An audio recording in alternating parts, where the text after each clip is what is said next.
சரி சோமா பண்ணுவீங்க. ஒன்றும் இல்லை ப்ரோ, ஒருத்தவனை வேலைக்கு எடுத்து 1 மாதம் கூட ஆகலை. 1 வருஷத்துக்குள்ள ப்ராப்ளத்தை சொல்கிறான் ப்ரோ. ஃபஸ்ட்டு நான் கால் பண்ணேன் ப்ரோ. ஃப்ளாஷ்பேக். ஆனால் நான் ரொம்ப விஷயத்தில் பொறுத்து போயிட்டேனே, ரொம்ப மண்டை சூடாகிட்டு இருக்கேன். இதுக்கு மேலே என்னால் பொறுக்கவே முடியல. வேறு ஏதாச்சும் காசு பணம் தாட்டிய இருந்தாலும் பரவாயில்ல.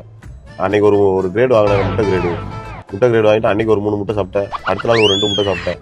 அதுக்கடுத்த நாள் ஒரு 5 முட்டை சாப்பிட்டேன். மொத்தம் பார்த்தா ஒரு 10 முட்டை சாப்பிட்ருப்பேன். திரும்பி வந்து பார்க்குறேன், அடுத்த நாள் வந்து பார்க்குறேன் எம்டியாக இருக்குண்ணே. முட்டை எப்படிலாம் சாப்பிட்டாங்க. இதுக்கு மேலே என்னால் பொறுக்கவே முடியல, மண்டை சூடாகிட்டே இருக்குண்ணே. என்னென்ன பண்ண நீங்கள் சொல்லுங்கள், எதாக இருந்தாலும் சொல்லிடுங்க இப்பயே.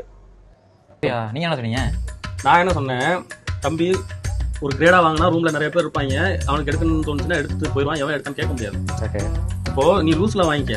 க்ரோசரி இந்த மாதிரிலாம் வந்து லூஸில் கிடைக்கும். 1 கிராம்ஸ் 2 கிராம்ஸுக்கு 4 முட்டை கொடுப்பான், இது பண்ணுவான்.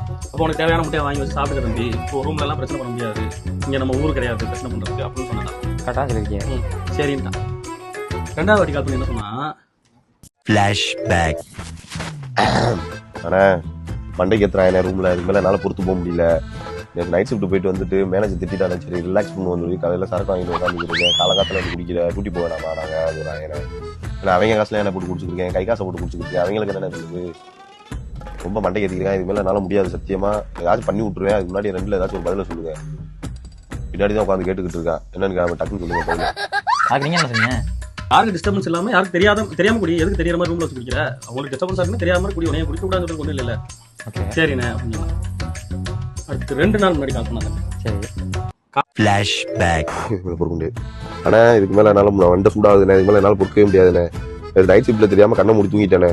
அதுக்கு வந்துட்டு ரொம்ப குழம்புத்தம் பண்ண மாதிரி என்ன தூங்குறேன், போய் எச்ஆரை பாரு அவனை பாருன்னு சொல்லிட்டு இருக்கான். ஏன்னா நைட் ஷிஃப்ட்டில் தூங்கக்கூடாதானே, தூங்கினவனை எழுப்பி வேலை பாருன்னு சொல்கிறான். இதுக்கு மேலே எப்படி என்னென்ன பண்ண முடியும், ஒரு மனுஷன் எவ்வளோ பொறுத்து போவாங்க.